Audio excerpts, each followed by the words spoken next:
early light, what so proudly we hailed at the twilight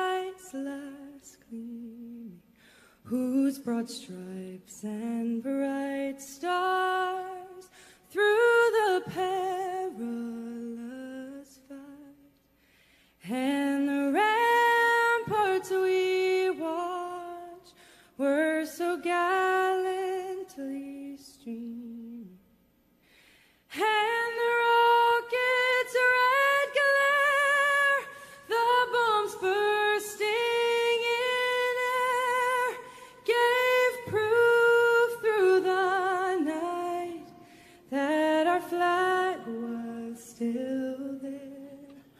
Oh, say does that star-spangled banner yet wave o'er the land of the free and the home of the brave?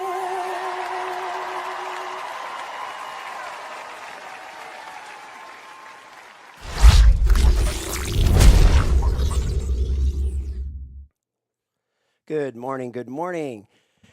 Coming at you live on Rumble, X, and probably even YouTube now. I don't know. We'll see. We'll find out today. So we're trying to get this to stream on multiple different platforms, and then also see if we can't get some other distribution here as well, so we can get the word out. But thank you for joining us this morning on this Monday, September 15th, 2025. Good morning, and I hope you all had a great weekend. Thanks to our group joining us this morning. We got BDG, Trumpet, Geo Rich, Crash and Splash. Got our faithfuls in here, which is great. And so thanks for getting in the chat this morning. And we've got a little bit for you, Trumpet. You asked a good question at the end of last week. And Geo Rich, too, on the 50 basis point potential rate hike this week. So we're going to get into that kind of stuff today, go through that. And so if you can, let me know the best part of your weekend and thoughts you have on your mind for this week, different things on the trading front. Like I said, we'll talk a little bit about that corn and follow up on that, right? And probably won't go into the charts on that today. I think we'll keep the charts at a minimum. We did get a contract roll from the September to the June, or September to the December on the stock futures. So we'll kind of go through that this morning because it's a mess. Every time we get this contract roll, it's always a little bit messy, especially when we're leaning on these harmonic structures as heavily as we are for this potentially being a top. So again, we'll go through that here in a minute. It's always funny to watch. And again, the futures are great, right? The futures have so many different great things, great attributes to them. The problem is that sometimes, there's issues with them like this where, you're right in the midst of where you would love to just have stability and you don't really want to be rolling a contract, but sometimes that's the way it works, especially as we go into this Fed announcement on Wednesday. So we'll go through that stuff here in a few minutes. All right. So, and also the other thing is, where are people's thoughts on this Charlie Kirk situation? And where people's thoughts and minds are on this, because, again, the last week, obviously just a horrific event. And, and what are the long lasting impacts? You never know what the straw is that breaks the camel's back, so they say. And, this has the potential to be one of those things that really causes things to be exposed, and so what does that mean for us? Well, one, what does it mean? I don't know if you, just a quick update on this, a couple things that are real results coming out of this is his wife was in his, in his production studio. She was at a podium. She basically said she's not going to let TP USA go, and she's going to continue to run it. It's going to be a lot for a single mom with 2 young children. I don't know what kind of family support she has, but I know her heart is to, continue driving forward and to what was so important with Charlie. But we'll see over time how this works out and how much support she gets from other people.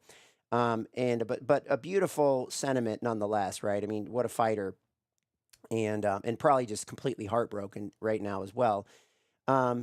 And then we get, the shooter. And I'm listening to some people, at the end of last week talking about, we go back to this Mangione shooter. right? And he had written on the casings, or I don't think on the bullet, right? Because you obviously have a lead, you have a bullet in the front, and then you have a casing, and then you have so many grains in there,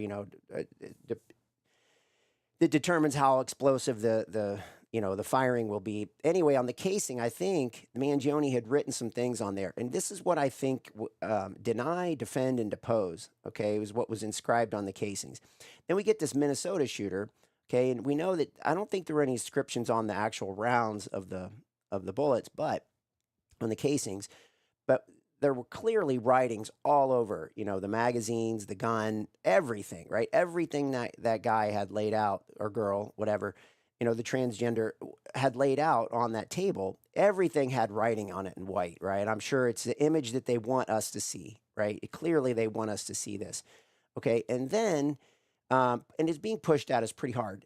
Whether consciously we're saying, wait a minute, why are they pushing this black and white, very vivid writing on this thing at us? Okay, or is our subconscious mind just picking it up? And then the other thing on the Charlie shooter, this character, the supposed lone gunman, okay, he had written on his casings up arrow, right arrow, and 3 down arrows, which is reference to a video game. I forget what it was called, something diver, I can't remember. But anyway, I've never been a gamer except Pac-Man and Space Invaders, and what was the other one?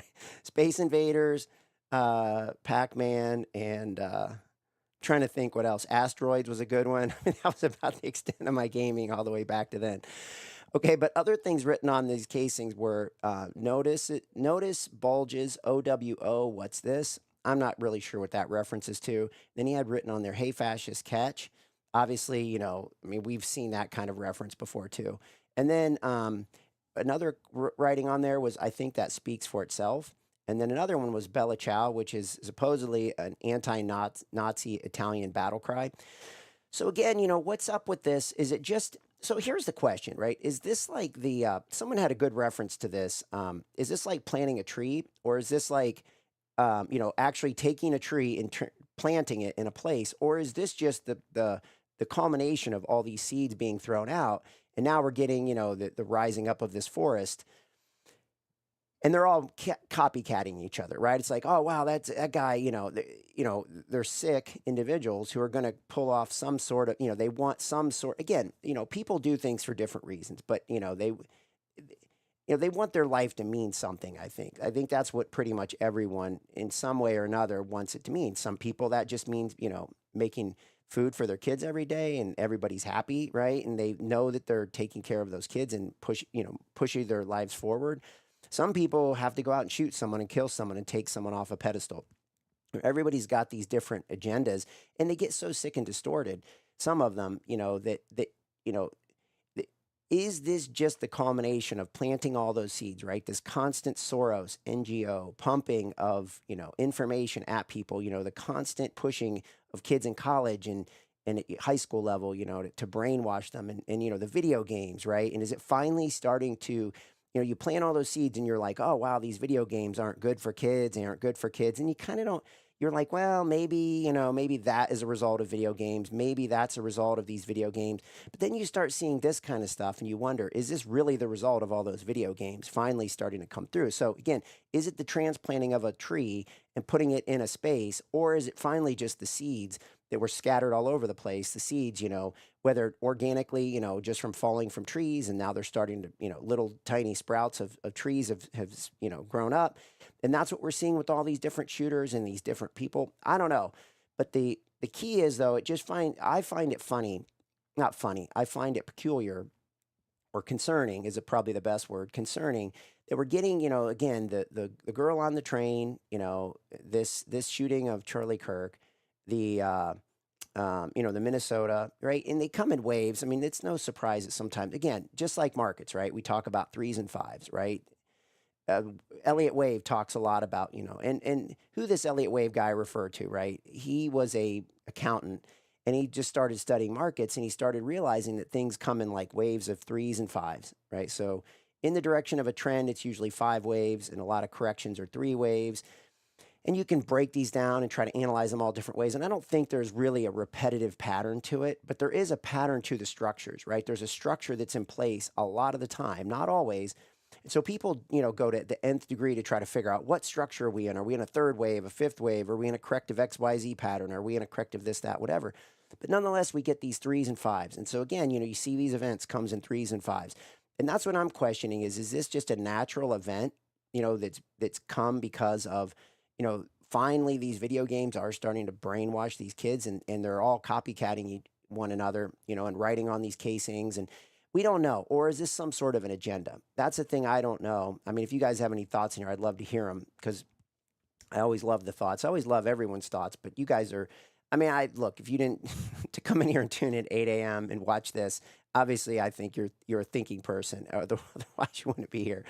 Okay, so anyway, so just the kind of thoughts on that whole thing, and I think we'll leave it at that, right? I'm more of a it's not really my area of expertise. People are going to do so much better. They have more contacts. They're connected to this whole situation better than I am, and it's not my strength. My strength is more in this economic and financial stuff. But how does it relate to that, right? Are we at a period of time where things are going to change, right? Again, price and Times Square is if we're getting that, okay, and we never know we're getting it for sure, right? You can say, okay, well, and I can't even spend the time to go through thoroughly, in this show. That's why we're going to have to do this educational series. And then maybe make reference to it and play some clips out of it at some point because it's going to require some deep thought and a lot of laying some things out to really explain what does that mean, price and time squaring. And I think that's what I talked about last week when I came back is it's a lot harder to take all these things that I have and show them than it is than I thought. You know what I mean? It seems like it's right there at your fingertips, but it's not as easy to explain it, display it, and validate it, and otherwise it just feels like I'm wandering, right? I'm like, where's he going with this? And so you got to anyway, it's a struggle for me. So I'm working through that kind of stuff. All right. So I think that's good. If there's any thoughts on here on this, let me see. It's these friends. Let me see what everyone's got to say in here. It's hard to believe he didn't have help. I think that's a good point. And I think they admit, right? He had a friend or a buddy or something who was, at least in contact with him. We'll see, we'll see, right? You get Kyle Seraphin out there talking about it looks like a straightforward. He doesn't have any reason to believe that it's out of the ordinary from some kid who's been distorted. And then you get other people who say, that know guns and they're like, that was clearly a 30-06, I think it was. Anyway, basically pretty close to a 308. They just know the sound of it. There's people saying that. And then, people make the good claim. How did he get it there? You can't really it's hard to put a rifle with a scope in your pants like that, even with baggy cargo pants. And I'm not sure again, this is the thing. I haven't studied that much of this stuff, so I don't know. It's just questions. And then here we have Geo Rich says, it's these fringe online forums that promote the incubation of terrorists. For instance, check out, Reddit. Of course, we see Reddit popping up, Discord groups as well.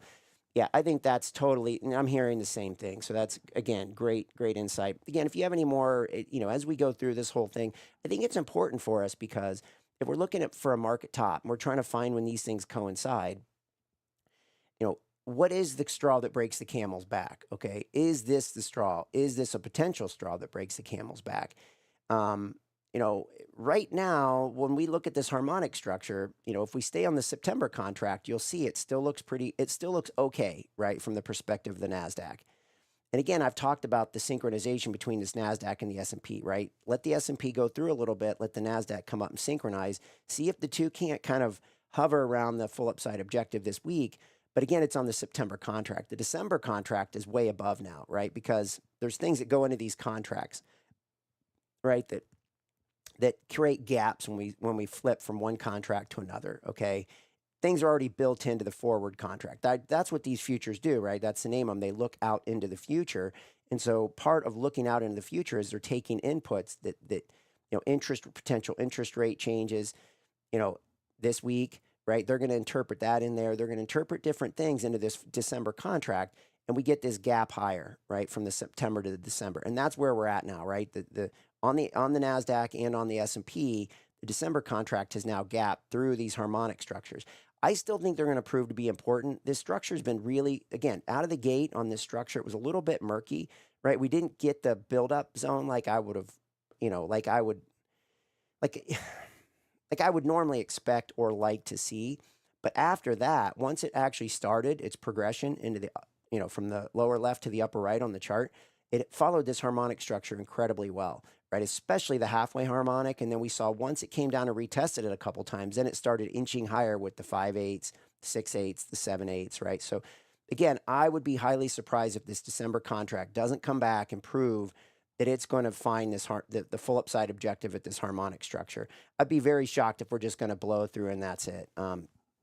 So anyway, so we'll talk about that here in a few minutes. All right, let's jump on it. Let's jump out over and take a look at some of this economic data. I want to let me get that going.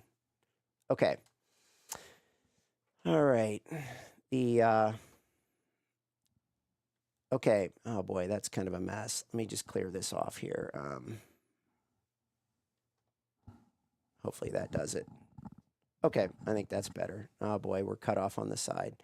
Well, I'll have to clean this up. I knew something wouldn't be great. I can't adjust it now, I don't think, but I'll clean. It's good to see. I'll come back and adjust that so we can see the actual data. I don't think there's much I can do about it right now. Anyway, got to clean that up. Okay. All right. But let's go through this. So this week we've got not much today. I do want to go through what's going on in China. I think that's going to be sort of the takeaway today because we have Scott Bessent meeting with China, trying to do a couple things. All right. We'll talk about that. And then we get Jameson Greer, okay, our trade negotiator. He shows up too. So all of a sudden it intensifies these negotiations that are going on with China in Spain, Madrid, Spain. And this is I don't know, third, fourth, fifth meeting, quote unquote, with China, not on China soil, not on U.S. soil, but all over the place, right? They've been floating around. They were down in Switzerland, then London, then I think up in the Netherlands maybe, and now they're in Madrid, Spain. So they're bouncing all over the place, meeting, okay? And it becomes a dance, right? Kind of a game that's going on, I think. And so what we want to do is take a look at this, but I want to look at the economic data first. So let's go through this, and then we'll come back, look at this economic data out of China because I think this is important, and then let's just talk through this week. Okay, so those are the key things I want to look at today. We get Empire State Manufacturing out at 8:30. We'll take a look at that in here, and then tomorrow we get retail sales month over month, industrial production month over month, and we get NAHB housing market. So even though those aren't huge numbers right now, retail sales has historically been a pretty big number. It hasn't been in a while. I don't know why. Just not much attention paid to it. But those three numbers, those three together are pretty significant, right? You got industrial production, retail sales, and the housing, right? The NAHB housing. So will that have an impact tomorrow? We'll see. Again, probably will be muted going into Wednesday's FOMC rate announcement at 2 o'clock. But that being said, it could get pent up, right? It's some of these things right now going into the FOMC announcement on Wednesday. Some of these things might not have a big reaction, but the concept, the data behind them, kind of like a dam, right? Some of this stuff might get dammed up, going into the FOMC. And then once that result comes out, whatever they're going to do, 25 or 50, more than likely 25, potentially 50. But we have people still talking about rate hikes. Okay, we still have people on the Federal Reserve talking about rate hikes. So this is a lot of dissent, okay, on this Federal Reserve board. So I mean, again, we'll be talking about that this week too. All right, so then we roll into Wednesday. We get the CPI data out of Great Britain. Great Britain. I mean, there's a lot of stuff going on in Europe right now, especially the UK. We just want to keep an eye on the data, and you can't see this very well, but I think it's expected at 3.8%. And then we're going to get out of Europe. We're going to get the German 30-year bond. Again, we're watching these bond auctions. I don't think we're on the you never know when we're going to get a sovereign debt crisis, right? We're in that zone where it could happen at any time. And again, what's the straw that breaks the back? We see people around the world, honoring Charlie Kirk, doing vigils for him, protests that I think we're already, like, there was a huge one in London this weekend, and I'm pretty sure, I'm almost 100% sure it was in London, but it was a massive protest. I mean, it just filled the streets, I'm not sure exactly where it was at. I'm assuming in London, but I don't know. And in the streets of London, again, they're attributing some of that gathering to Charlie Kirk. Okay. So again, could this be that straw that's breaking the back? All right. Just something to keep in mind. Why? Civil unrest potentially leads to global unrest. That could lead to sovereign debt crises, right? And and it's the faith, right? Trust and faith in the system. That's really when you have this much debt, like that's really what the system is 100% based on, is trust and faith in the system, and just continuing to keep this thing going. As soon as people get scared, they start hoarding money. Money's velocity, people stop transacting, and then it starts to lead to recession, and it can quickly lead to a depression. And then you start getting in those situations, and now you get sovereign debt crises that just pop up all over the place. I mean, I would not be surprised to see that at any given time or 5 years from now, right? It's just a question of how long can they delay this, and what is going on, and when is that straw that breaks the back. Okay, so again, we'll watch the German 30-year bond auction on Wednesday. We get more housing data, building permits, and housing starts. I had to lump that into one line, but they're both right around 1.36, 1.37 million for both data points. Look at that on Wednesday. That'll be in the morning, so that'll be before the FOMC announcement. And then we get the Bank of Canada rate statement, and then we get the USR FOMC rate statement coming out late Wednesday, 2 o'clock. And then Thursday we go right into England MPC official bank rate announcement, and we're more concerned there about the vote. Remember last time we talked about this, it wasn't so much about the rate but the vote. Like, where are these? Last time, if you remember, they couldn't even get the vote off, and they had to revote, and the thing got stalled out. So again, lots of turmoil in England and lots of different fronts. And then we get this Philly Fed Manufacturing Index on Thursday. That'll tie in today with today's Empire State Manufacturing. I like these two data points. Gives us a decent read. I don't think they're manipulated, so that's why I kind of like to look at them. And they do cause a reaction in the market. But it hasn't been big. Again, it's kind of like building up that dam, right? What's going on with the manufacturing? Is it coming back? Do we see signs of some manufacturing starting to set up shop and coming back to the U.S.? And then we come right back on Thursday night. We get the Bank of Japan policy statement, and then they'll do the press conference Friday morning early. And then we go into this weekend. We get Eurogroup meetings and ECOFIN meetings. So this economic finance meeting that's going on in Europe. So again, a lot of stuff going on in Europe. They know that they've got trouble. What's going to come out of these meetings again. So probably worth paying some attention to that. All right, let's see how this one comes out. See if this one that actually fits. Okay, good. Note to self. All right. I don't know how I didn't see that because I actually went through this stuff, but who knows? Could be. Okay, so economic data today, fixed. Yes, this is what we want to look at. So China. This was Sunday and Monday data out of China. We'll take a look at this here in a second. And then 8:30 Empire State Manufacturing. And then 2:30 today we get European Central Bank. Christine Lagarde will be speaking. Probably paying attention to that. And I think that does it. I think we're good. Oh, then we'll come back to these headlines. All right, so let's go ahead and take a look at this. I want to go and see if we can get here. Okay, let's take a look at this. I want to take a peek at, here we go. Okay, so let's take a look at this. I want to look at what happened. Okay, so in 6 minutes, we'll get the Canadian data in this Empire State. That'll give us enough time to go through this stuff. Okay, so what I want to look at here is this. So this is a little bit different. Let me blow this. Let's take a look from a distance. Okay, so this is fixed asset investment in China. We talk about foreign direct investment in China. Okay, we know that a lot of that has not been going to China. That's what really gave China its upper hand for a long time, is they were getting a lot of foreign direct investment in China. Why? Because it was a no-brainer, right? Moving all these good ideas, this technology that was developed in the U.S. or wherever else around the world, and they're just going to China for cheap labor, right? So it was a kind of a no-brainer. It's like, wait a minute, these are good ideas, they're good products, good manufacturing, good name, good marketing, good brands, whatever. We're just going to send it to China, make it cheaper, okay? And they need factories, plants, and all this other stuff, so let's just send foreign direct investment there, get behind this thing, watch this thing grow like crazy. China was growing at 5+ % faster than, for a big economy, faster than almost anyone else. It made a lot of these manufacturers a lot of money, okay? And there was also some crooked deals going on. But that being said, that kind of dried up, right? That's been drying up the last few years, and it's really dried up under President Trump, right? Because he's really shut the valve down on this, and really, really putting the pressure on China because they're not getting that foreign direct investment. Not only that, this is fixed asset investment, okay, inside the country. So this means how much money they're putting in, okay? And they really can't. Now, we know that they're going to come up with some stimulus package. The problem is, we started to show like August, September of October of last year. We were talking about how China was,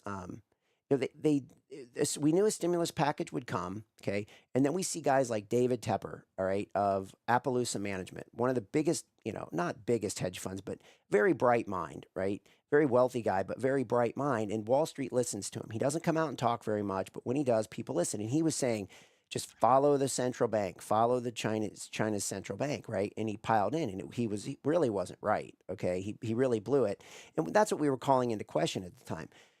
Okay, so the point is this, that they can't. China's needs to pull when they do another stimulus package, right? It needs to be somewhat successful. So they're reluctant to pull the trigger on this because if they fail, all of a sudden people inside are going to start defecting. And again, what are we going to lead to, right?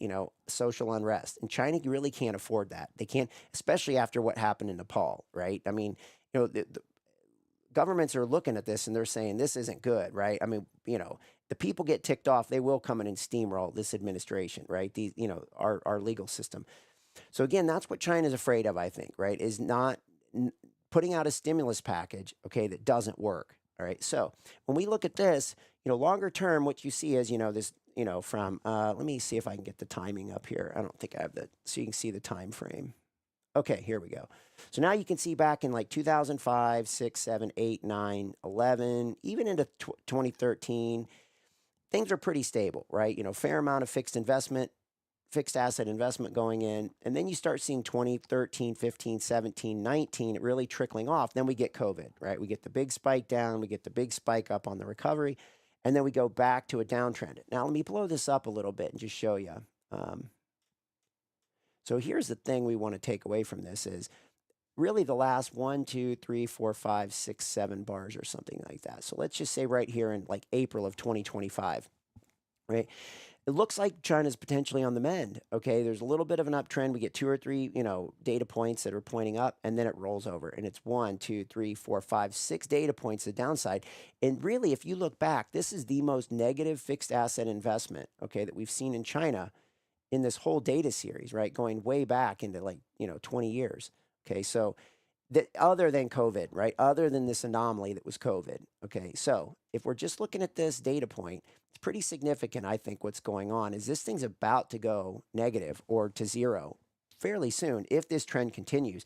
And it's that kind of gradual trend. It's almost, is the data being manipulated or is it just really falling apart? We don't know. But either way, China doesn't want this number to come out. Okay, they're doing everything they can to not have these numbers, whether it's through stimulus, whether it's through, propaganda, media, or is it just they can't hide the numbers? It could be way worse than this, and they're trying to hold it up so it doesn't go negative. Because if it goes negative, now all of a sudden what happens? Less foreign direct investment, less other things, right? And again, egg on the face. So keep that in mind as we go into what's going on with China with these trade negotiations with with Treasury Secretary Scott Bessent and Jameson Greer, who's our head trade negotiator.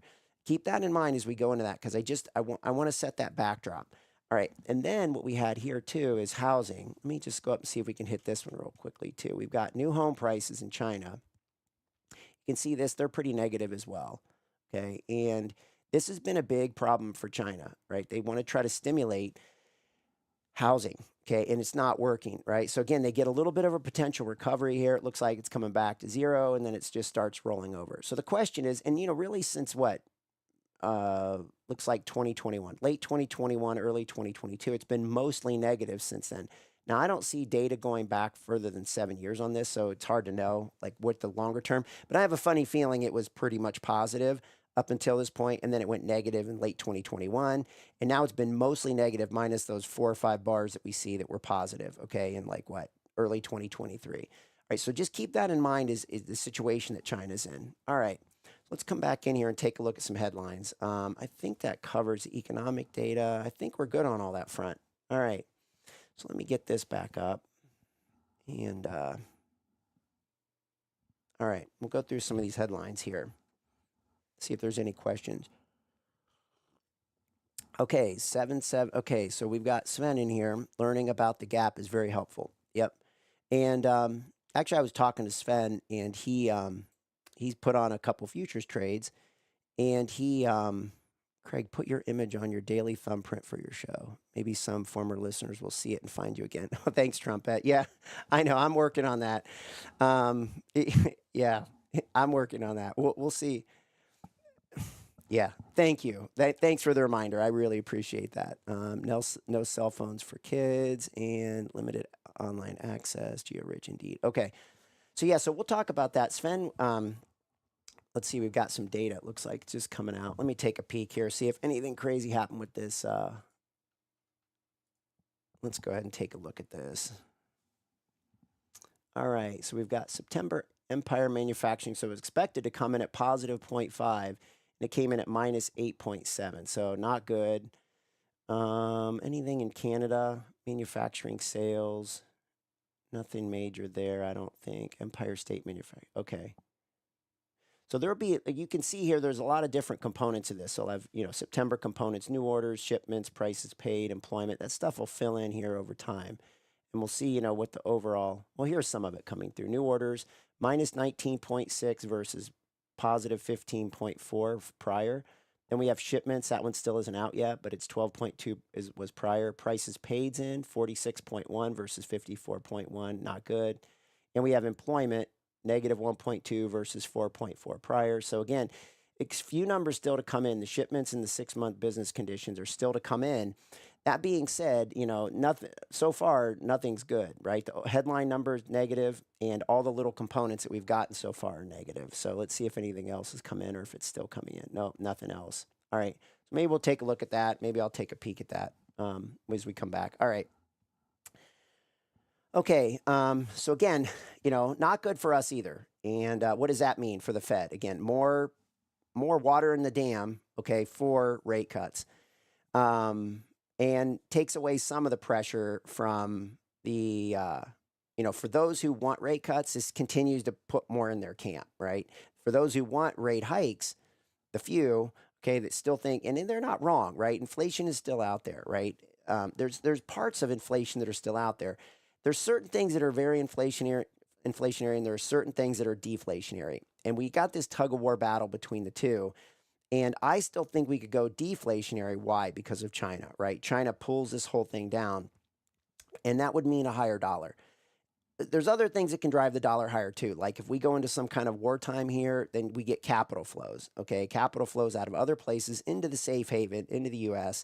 So there's a lot of things that could drive the dollar higher. And again, today's Currency Monday, so we have to integrate the dollar a little bit. We'll take a look at that a little bit as one of our charts today. But that's kind of the takeaway on that. Okay, so everything's building up to this Wednesday data point, and that's kind of what we're looking at this data for. So far, it puts more water in the dam for those who want rate cuts. Okay. All right, let's keep going here. Let's get through some of these headlines. I want to get through some of these things. Okay, so President Trump is expecting the Fed to give a big, right? That was his word, big cut this week. So again, I think that what really matters here is that if they go 25 or if they go 50 would cause some shock to the market, surprise, and it might not create a good reaction. Okay. 50 might scare the market that the Fed, knows something that they don't, right? Again, they always play this game. Well, the Fed must know something that we don't. And I think President Trump is proving that that's not the case. A lot of this, I think, is a narrative, an agenda. But they can't afford to be wrong here. President Trump, again, they've never had someone that's challenged them, really, if you think about it, right? President Trump's the only one that's really ever challenged the Fed since probably, Jefferson, all the way, and obviously, we have, I'm drawing a blank right now. Why am I drawing a blank? The second Federal Reserve, anyway, forgive me. But we've had 3 central banks, right? The first one that basically had an expiration date on it. The second one, why am I drawing a blank on this president? Andy Jackson. There we go. I kept thinking Andy. All right, Andrew Jackson, obviously he challenged the Federal Reserve. And maybe a few other presidents have at times hinted at it, but no one's ever stayed at it like President Trump, at least from my study of history. Andy Jackson, Thomas Jefferson, and President Trump. Those are the ones that have really put up the fuss against central banks.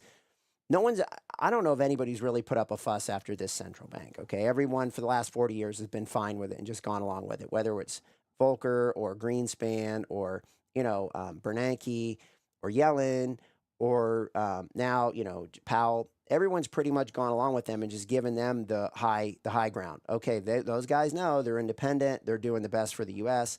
They're doing the best for the economy. Okay, but that's being challenged now. So right, so the question is, if they only go 25, then that wouldn't be a surprise, and that would start a trend, okay, or that would start an agenda, right? A process. And what are they looking at? It would probably mean 2 to 3 rate cuts this year still. Okay, so we're talking September, and then potentially two more this year, two to maybe I doubt three more, but two more this year, and then somewhere around two next year. Okay, so a total of 5 rate cuts. We're at four and a quarter to 4.5 right now. That would bring us down to about 3%. And if we look at that, that chart we've been looking at, that was what would drive that 10-year note higher, which means as it goes higher in price, that means yields are coming down. And what I'm going to do is I think I've got the access now to do a chart where we can actually look at yields, because sometimes that gets confusing, right? We're like, well, wait a minute, that thing's going higher. What do you mean? The price is going higher, the yields are going lower. It's like confusing. I'd rather just deal with percentages, because I think that's what people hear is, 4%. And then or 3.5% or 3%. And we could just deal in percentages like that. I think it would probably be easier, right, to just kind of absorb it all instead of saying, as his 10-year note goes higher, the yield's coming down. Okay. All right, but here's the key, is that would give us that 3.25, so that would fit this trend channel situation. We've got that bright green line we'll take a look at here in a second, that we're above the white dash line, right? That's our residual harmonic. That was the one we've been kind of painting as the major line in the sand, okay? If it gets below there, we have to be concerned that something bad's about to happen and we're going to get higher rates. Mike, I've been contesting for a long, long time now that we're probably going to get what President Trump wants, which is lower rates, and what Scott Bessent wants. And then once we get through that, then we have to be careful, right? That we're going to go into a potential sovereign debt crisis, some kind of a war, something that tips off this sovereign debt crisis and rolls things over. And that's when we can get the explosively high rates, right? The 10, 12, 15, 20% potentially. Again, it all just depends on how much faith is lost in the system when and if that happens. And it's hard to say that it won't happen, because it's just so many things pointing in that direction. But, look, there's always a wild card, right? There's always things that can happen that, like a whole new form of energy would bend the curve tremendously, okay? Something that just is mind-boggling, right? Shocking to the conscience in terms of that. That would change the curve, change the outlook of things. But barring something like that, we're probably headed at some point for this sideways consolidative move, okay, which is going to lead to lower rates for a period of time. But then when that party's over, okay, it could be in 2028, right? It could be after President Trump. But when that party's over, we're probably going to higher rates and some sort of a sovereign debt crisis somewhere over that window of time. Okay, so I think that covers that. Can the FOMC, and here's the other thing I wanted to say is, can the Federal Open Market Committee, the FOMC, keep this market happy, keep the stock market happy, right? Some people say we need rate hikes. Some people say we need rate cuts. This might be one of the greatest amounts of dissent or confusion in a long, long time. So, and this will be the first rate cut of 2025. So we'll see what happens, right? And then again, we get the rate announcement, and then we get the speech after, and then they start, parsing out the words. What did he change? What's next? And then the market already starts building in the next rate cut, or or whatever. So that's what we're in for this week. Okay. All right. Let me get through a couple more of these, I think. There we go. Can the FOMC keep the market happy? Then we have, then we'll come back to this. Let's go ahead and do this. Let's get through these. So we've got Rubio meeting with Netanyahu, and they're going to hold a press conference sometime today. This is over discussions of Israel strike against Hamas officials in Qatar, Hamas officials in Doha. So again, this is, I don't want to go into this too much. We just need awareness on this. And it's, right? People are going to cover this, the whole Israel thing. Israel's fighting on every front. I can't believe the things they're getting away with, but they are. And we can question why. Okay, we can question who's in their camp. We can question all kinds of things with this. But the reality is this, okay? Trump was talking with Qatar, okay, and Rubio with Netanyahu. So again, they're trying to play both sides of the fence, right? President Trump with his Middle Eastern friends, okay, and Rubio with Netanyahu. It was a scheduled meeting. It's just, I think what they're trying to do is just balance out this attack by Qatar, on Qatar by Israel. And when it's all said and done, what does this lead to? I don't know. I really don't know. I mean, we could talk about, what's going on with the oil infrastructure. We could talk about, the oil that Russia's supplying to India, and how does that impact things. But again, our bias on this crude oil is just for a sideways down market, right? With a couple blips on the upside. That could change, but until we see that thing break technically above the apex, right, that we've been looking at on that chart, I just don't see any reason to get too worked up over what's going on in here. Let's let the markets, again, the markets are going to know, right? They're going to pick up on this long before the media is telling us anything.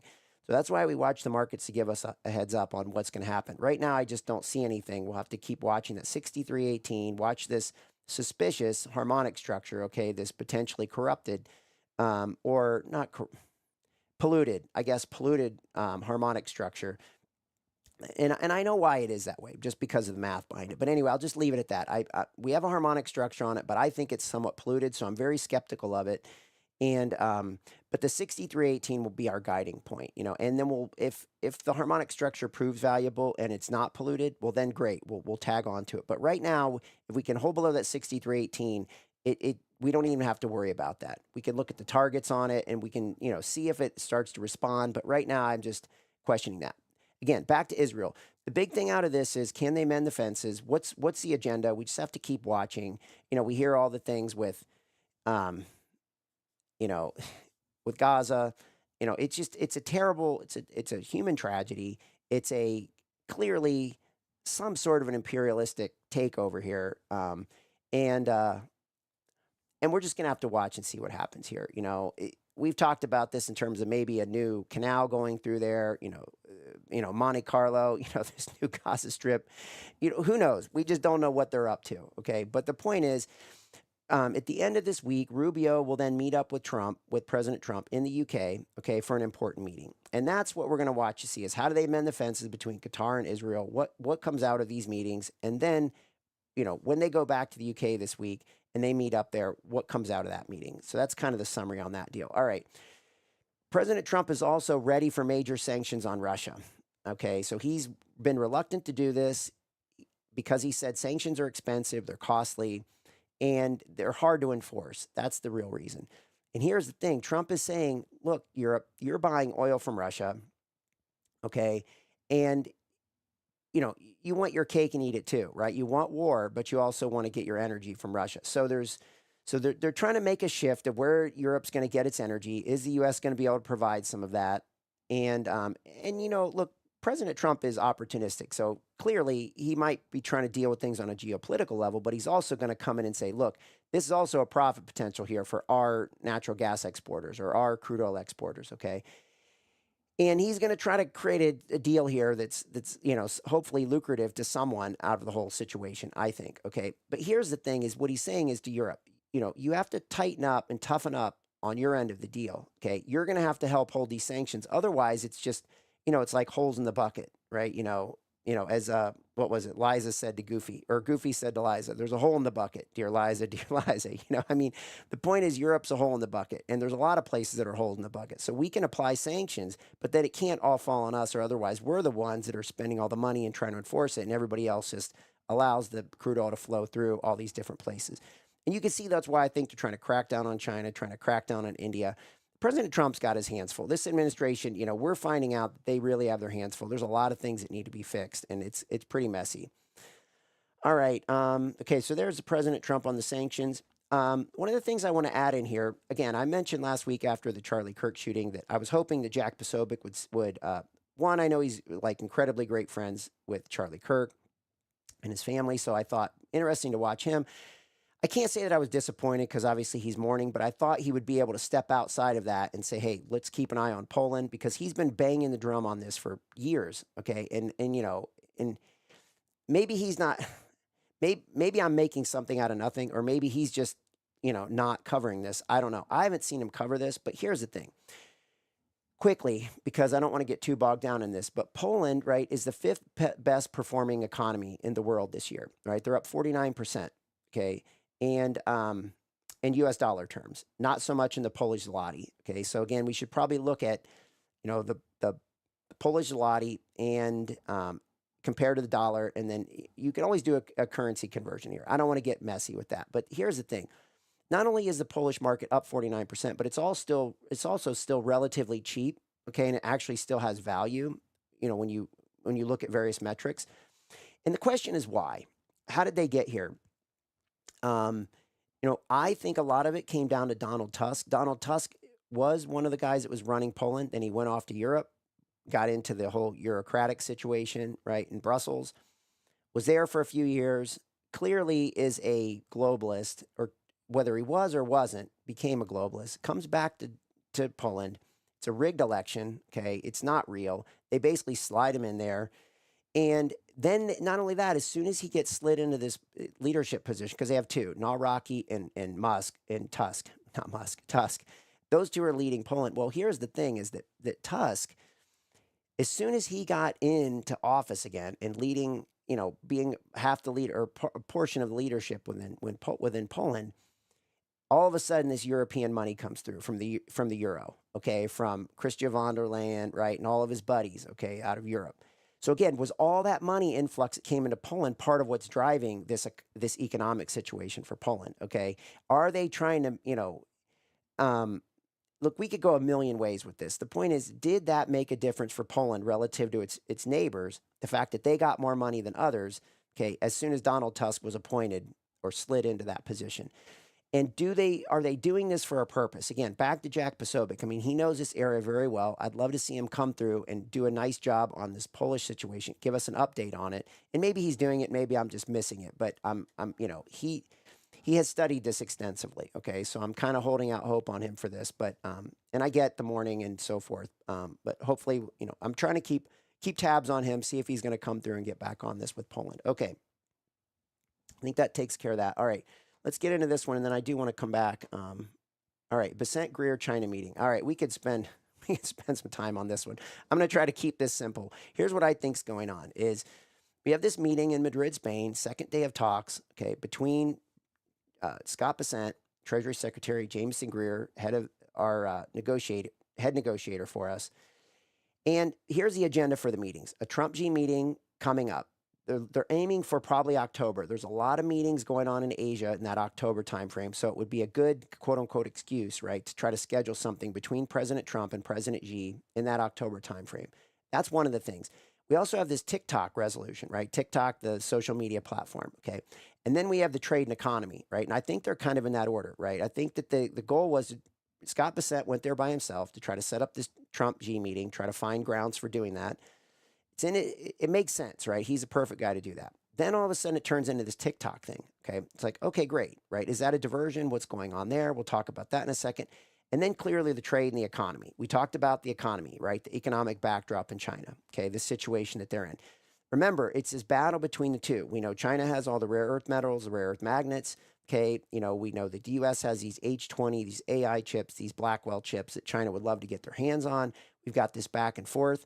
And then, of course, we have just this economic superiority that China wants and that the U.S. wants to retain and maybe even further distance. Okay, so here's what we've got, right? TikTok is somewhat of a sensitive issue, and it could be a momentum builder or crusher, okay? So, but it's really small potatoes in the scheme of what's going on here. So what's really going on here? So they kind of shifted from this meeting between President Trump and President Xi is the reason for it. And then now they're saying that TikTok is the reason for the meeting. So they're setting the standard somewhat low. Okay, because it's TikTok, right? A big deal, but not really a big deal, okay? So the goal for the U.S. is to keep talking, I think, right? Just keep talks up with China, okay? Keep China at the table, but keep pushing hard below the belt. What does that mean? Watching this economic situation fall apart so that China continues to get a weaker and weaker hand. We've seen this, and I talked about this last week, right? That President Trump is taking the foreign direct investment, bringing it into the U.S. Okay, and we looked at this thing. Let me just pull this back up so you can see. Remember, this is all that foreign direct investment that's coming into the U.S. Okay, again, it's been amped up. I've heard him say 13, 15 trillion. I think this adds up to about 5 trillion. So we don't know what the real numbers are. But what we do know is that there is foreign direct investment coming in the U.S. and not going to China. Okay, so now we have we have President Trump and Bessent, okay, they want to keep having, I think what they want to do is, make sure that there's negotiations going on here, right? Don't lose touch with China. But at the same time, all those things that I just showed, the Middle East and Japan and Thailand and what were the other ones? Philippines and Vietnam, right? All these countries went the way of the U.S.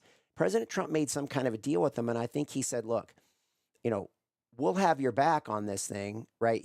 There were promises made. We'll have your back on this, but in the meantime, we need you to be out front on this. Okay, you need to be out front against China because we can't do it. Okay, so we'll have your back, but you need to come out and take a stand against them and say, I'm on the side of Western economies. I'm on the side of the U.S. I'm on the side of, quote unquote Europe as well, right? I'm on the side of the Western system, and so I think that's the battle that's going on here, right? And so the and I think I showed that stuff, and okay, so I think we're good on that. So again, back to the background: China weakening, China's situation, and trying to extend this out, trying to use other countries to put the pressure on China, and then all along keep the negotiations going on at the table between the U.S. and China. Okay, and that's why these meetings we see popping up in Switzerland and London and Netherlands and now Madrid, Spain. Okay, and then trying to set the stage for these meetings between President Trump and President Xi in October. Let this again. Where would these charts be in another 2 or 3 months? Have some of these things gone negative? Have they been able to come out and stimulate? Right? Have they taken the gut? Have they had the guts to come out and try another program with the idea that it could fail? If they put out another stimulus package, China does, and it fails, it's going to look really, really bad for the administration. Okay, so that's where I think China's at, and I wonder if we're just playing a game of extension here and just pushing this out. Okay, and I think that pretty much covers it on that. Europe and the West, I wanted to mention something. Yeah, so there's clearly, well, I'll leave that because we're going to have plenty of other time to talk about that. One more quick thing on this is China came out, I think it was this morning or overnight, they came out and they fined NVIDIA, and somehow they violated some antitrust law. So now this just adds complexity to the whole thing, and you wonder if this come up in the negotiations. But it's a preliminary ruling. We don't know where this will go, but it's a sign that NVIDIA isn't getting the free sailing that they thought they had just a couple weeks ago in China. Okay, so Jensen Huang, guy who leads NVIDIA, he wants to tap this huge Chinese market. He's been at the White House asking for clearance on these H20 chips. These aren't the top of the line chips. These are way down the line. They're not the Blackwells. They're not even close. Okay, and so originally China wanted access to this H20 chip, right? And then at first the U.S. said you can't have it. And then Jensen Huang went to the White House and Trump gave access to China for this H20 chip. It impacted NVIDIA's stock. Jensen Huang was happy. He was there within a day or two, in front of the Chinese, business community at one of their tech events, and he was saying, hey, isn't this great? Like, we can now sell these H20 chips. And then China comes back and says, we don't want these H20 chips. So it's a lot of battle going back and forth here because China says we're afraid that you can track it. I mean, it's just funny, right, when the shoe's on the other foot. But there's again, hopefully that makes sense, right? That the takeaway here is that, I think it's a 10% fine, okay? So 10% of NVIDIA's revenue would be hit by China on this, this violated antitrust law, supposedly. Okay, so that just adds in this whole mix with China. So I guess today's really kind of a China takeaway. And it makes sense too, right? We're talking about currency, we're talking about the dollar, we're talking about these different things. And that's what makes the dollar the world reserve currency, right? Is that people are afraid to transact with China for so many reasons. People are afraid, or to hold their value in the Chinese currency, the renminbi or the yuan, for long periods of time. People can't even put their money in Russia, right? So they can't even put it in the Russian ruble, okay? And then they're sure not going to put it in India right now. I mean, the Indian currency is garbage. They're not going to put it in the Brazilian currency, right? And they're not going to put it in the South African currency. So I think, if I'm not mistaken, we covered everything in terms of quote unquote BRICS. So we're still in the same spot we always were, that the dollar still remains king, okay? And President Trump knows how to play that card. And I think ultimately, this doesn't bode well for China, okay? And we see this broad economic slowdown in China as a backdrop on all this stuff. All right, so let's take a look at a couple charts here. There's a lot of talking today, but hopefully these stories make sense. I think this China thing is pretty significant. I'm just trying to figure out what they're doing there, because originally Jameson Greer wasn't supposed to go, and now he's there. What's gonna come out of this is something I want to watch for the next couple days. Okay. So here we are. This is the contract roll. So this is, let me show you two things here. This is the December contract. Let me go back to I've lost touch with my mouse here. Okay. All right. I want to show, let's see. I'll tell you what, let's go take a look at this NASDAQ because it'll make our point here. This might take a second to fill in. Okay. So this is the September contract. Okay, this is the old one. And you can see the target level was 24,165. And that's, I think, exactly where this thing is sitting. 24,000. let me do it on here. Let's do ENQ U. Okay. So 24,166. So it's sitting exactly like one little handle above 120, 24,165.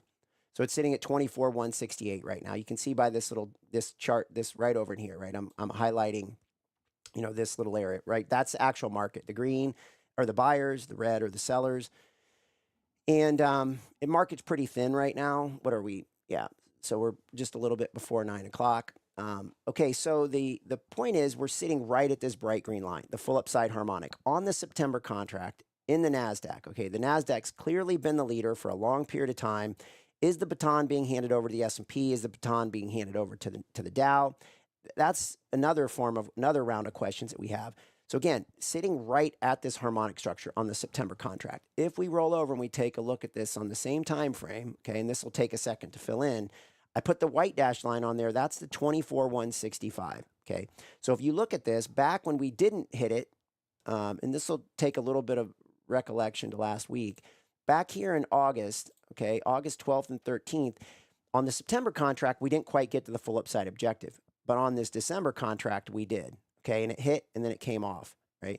And then it rallied back up and now it's through the white dashed line, which is that 24,165, okay? Which I should probably turn the other bright green one to white dash 2. But anyway, so we're watching this on this new contract, okay? It's been, the objective's been met on this NASDAQ. And we're watching to see what happens this week. We got a big week. We got, 5 central banks announcing rates, okay, led by the U.S., the FOMC on our Federal Open Market Committee on Wednesday. So we got a lot of stuff going on. And the question is, do people want to start taking some gains off the table, or are they just going to plow right into the end of the year, okay? I don't know, right? I don't know. I want to see, we've been saying since the end of May, or end of March, whenever, I think it was March, right? March. The end of March, we had this signal.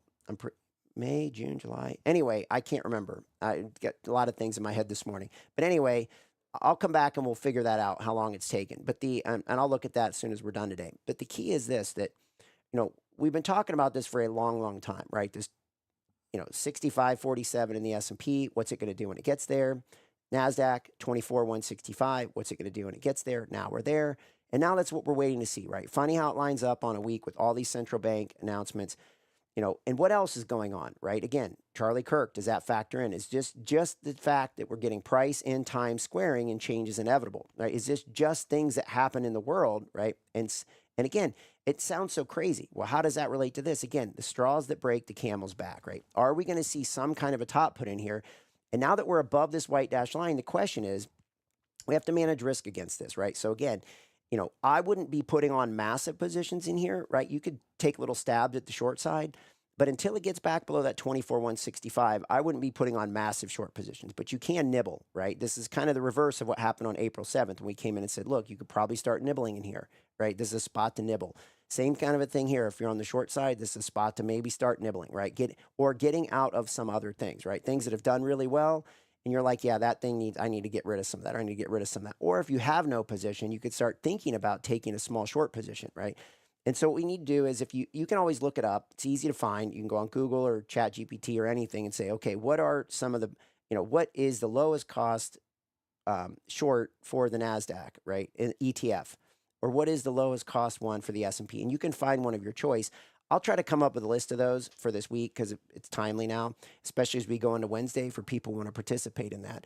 But that's what we're looking on this NASDAQ. Now let's take a look at this. Let me go back to this S&P because this is a little bit messy too. So here we are, right? This is our December contract. So it's like blown through, right? This bright green line, okay, was our upside objective at 65.74.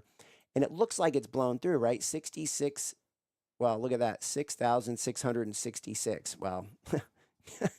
I mean, what the heck, right? But the point is, it's what, almost 100 points higher than this bright green line. So did this thing just blow through?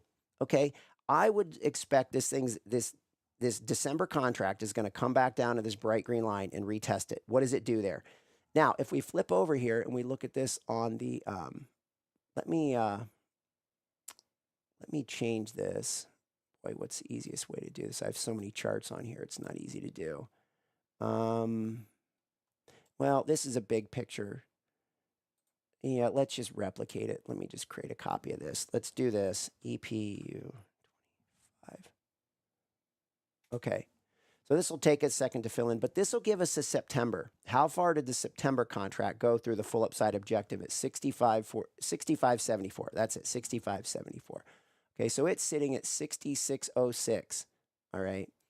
So it's about 30 points above. All right. So again, not major. All right. On the September. Now, this September contract is going to completely go away by Thursday of this week, right? We're going to get what's called, are we triple witching? I don't know, but we're going to get expiration. So we're going to get futures expiration. We're going to get some option expirations. We're going to get expirations on a lot of different things. That's what happens. It's part of this financial fiscal cycle of quarterly stuff that we deal with. Anyway, the point is, on the September contract, we're not that much above, but this September contract is going to lose all touch in a couple days because it will just go, quote unquote, off the board, right? So it'll go away, and we're going to be, December is the front month now, and it will continue to pick up in volume. September will continue to go down in volume until it goes away, and all volume, all 99% of volume will be on the December contract, and maybe some will already go out to the March 2026 contract. Okay, there'll be some volume way out there in March already, but most of it, the vast 99% or something, maybe more than that, will actually be on the December contract. Okay, so that's what we're watching, and you can see when you look at this, it doesn't look quite so bad. Okay, it's just barely above, right? So not a big deal. But when we go back to this one, we go back to this December, okay, it looks pretty grim, right? It just basically blew right through that bright green line, okay? And you can see it looks like it tested here, right? It looks like it got there on this date, which was August 27th. Okay, let me see if I can spread that out so you can see it. There we go. Okay, so there, it looks like on August 27th right here, it actually hit the objective. Okay, then it sold off. And this was on the December contract. So again, this is that murky period of time where we're dealing with the September-December transition on these contracts. It just happens to be at a very inopportune time going into the Federal Reserve meeting on Wednesday. And it's just an inopportune time, right? It just adds mud to the waters. But there's opportunity here, right? For those who can see through it and sort this out and be a little bit patient and see what happens. If we start to break down and we break that back down through this 65.74, that will prove that, okay, it did have value even on the December contract, right? That's what we're wanting to see is, does the December contract prove that it also has respect for this harmonic structure? That's what we're waiting to see. All right. Now let's just take a quick look at crude oil. All right, where we stand on this. So again, we're sitting right at 63.18. Okay, that's that bright dash green line, which I really should turn to white. Maybe we'll do that real quickly here. Because that's clearly, that's been, we'll just mark that as our white dash line in the sand, 63.18. As long as it stays below that, everything's in play to the downside on that. Let's take a look at gold's ripping. No reason. Let's take a look at silver though. Okay, silver is, pushing on that 43 area. And again, if we're at the December contract on this one, so we just rolled in this one as well. I need to do some work on this, right? Let's come back and look at silver and gold this week, see where that stands, because again, we're getting all these contracts that are rolling. They don't all roll in uniformity either. Some roll and then some go to this contract temporarily for a short period of time, and then they roll, and we're in a kind of a messy period of time. All right, and then let's look at this. What else? Let's look at the 10-year note. All right, important. Okay, so again, what are we watching here? That green, the really bright, greeny green line going across the middle of the screen. Not the dashed one down here, but this one. Okay. If we get a 50 basis point rate cut, I would expect the 10-year note to gap up and through that almost instantly, right? If you're either in it or you're not going to get in. You're not going to hear, oh, they cut 50 basis points, and then you're going to get a chance to get in. It will happen within, a third of a second, right? 300 milliseconds or something like that. You won't have a chance, right? It'll just gap there more than likely. And then the question is, what does it do at that line? It should find some stability at that line for maybe blast through, comes back down and retest it. That would be the line in the sand then to think about getting long to finish this thing off up to that 120 area. Again, this is just a consolidative move. This isn't really anything to hang our hat on. Longer term, we saw that long-term trend that went from 1990s all the way into 2020 something. Then we see that big move down. Okay. Rates climbed a lot. We went from basically zero to a half to 5%. That's what that big gap down was, and it happened quickly. Market absorbed that and put it in place quickly. Then it's gone sideways ever since, right? Now we're backing up off that. We're in a consolidation phase, and that's what this trend channel is showing us, is this consolidation, right? We're consolidating in this 10-year note, meaning interest rates will probably go lower for a period of time. And if nothing changes, within the next couple of years, we can assume that this thing will then proceed to the downside, because that's the trend, and the price will roll over, and that means yields will climb again. So that's kind of where we're at on this 10-year note. All right. And then let's take a quick look at this dollar. Again, nothing major there. What I'm watching here is on a shorter term. Okay. This one right here this is a daily. And what I'd like to see is this right around in here. Let me show you this. Okay, here we go. So we've got this. We got an energy build basically occurring, the red going inside the white. So again, down and dirty way of measuring when energy is building. Okay, and this thing's just kind of hovering below this moving average, right? That turquoise moving average, it's coming down. It's just kind of hovering below there. It's just sitting there lurking, waiting, right? Like a crocodile in the water, right? Waiting for the antelope to come in, and then it pounces on it. You know what I mean? So it's just kind of sitting there waiting. What's going to happen, right? What's going to happen in Europe? What's going to happen in China? Do we get capital flows into the U.S.? Do we get, deflation? Again, we could have inflation in a lot of ways, but deflation, currency deflation, right? We could have asset inflation, right? Demand, asset, and we could have currency deflation, right? Potentially. Again, we're in a crazy time. What used to work doesn't necessarily mean that's what's going to work in the future, right? We're dismantling the Federal Reserve, right? We're attacking the Federal Reserve. We're doing tariffs, right? We haven't done since a long, long time. So there's a lot of things in play here. Okay. And what will be the straw that breaks the back? And can this dollar actually rally? And so that's the shorter term. What does it look like there? Here's the longer term on this dollar, and why we think longer term while everyone's getting complacent, right? And while, this thing's building energy, it's just hanging out above that orange line, right? That orange box in there. Okay. This where the apex of this comes together, right? We got these two purple lines coming together, forming a triangle. We call that the apex, where that little orange box is at. If the dollar can stay above that, then there's a good chance that, the upside's still intact, and it could be a very big upside, right? It has that potential. Okay. To me, it has that potential, right? I could be dead wrong and this thing could fall apart, right? And, and the dollar's gone, and I don't know where that leaves the world. I just don't see that. I don't know how that can happen given the situation we're in, but anything is possible. And that's why we use the chart, right? Manage the risk. We don't know what's going to happen next for sure. I think it could follow this, I think it could follow this trend line up or better, right? As long as it holds above this, then I think this stuff's in play, 120 to 150, okay, somewhere in that range, just to blow off. And that is what creates a new currency, right? The dollar would then fail on the upside and so forth. So I've probably talked about that many times. And I think that pretty much does it for the day. I think we covered the stocks. Again, we're going to have to chew through this today, tomorrow, and into Wednesday morning, right? We'll continue to watch this December contract. What does it do as we're rolling these contracts? Let's see if we can't get some clarity against this, old harmonic structure.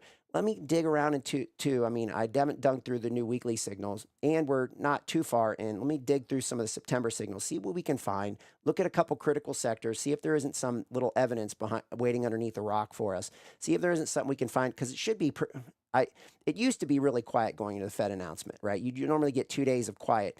Now there's so much stuff that goes on that you can't even count on that. Like we could get a lot of volatility building this week going into the FOMC on Wednesday.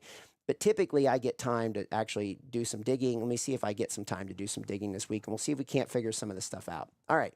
With that, I think that does it. One more quick thing. I think we're doing a Technocracy Roundtable. I think it's this week. I don't know exactly what day it is. I'll announce that. But the key is we're going to cover sovereign wealth funds in there. And it was interesting this morning. I saw a headline on the Singapore Sovereign Wealth Fund called GIC. And so they're eyeing their biggest exit, okay, on this Yes deal. Again, we're going to have to dig into what that is with Brookfield, right? A big asset manager. So again, this will be the topic of a Technocracy Roundtable. It's the main topic. I think we're doing that and maybe something with robotics. But I think the vast majority of it will be on sovereign wealth funds, because I think that's what Patrick Wood's been studying the most. And I think I'm going to try to push it that way too, because I think the sovereign wealth fund stuff is important. All right. So with that, everyone, I know it was a lot of talking today. Hopefully it was valuable in terms of the China and that whole situation. I think this is is very, very important right now. What's going to happen with the economy, the biggest economy in the world and the second biggest economy in the world, and how are they going to navigate this thing, and how weak is China? How strong is the U.S. or how weak is the U.S., right? Again, we're not getting great data either, right? The Philly Fed this morning wasn't great. Not Philly, Philly Fed, Philly, yeah, Philly Fed. Anyway, the manufacturing index out of Philadelphia. I'll just leave it at that. Lots of names and numbers. With that, everyone, have a blessed day. We'll come back tomorrow, do debt day, and see what kind of trouble we can get into the rest of this week. All right. Have a blessed day, everyone. Thanks so much.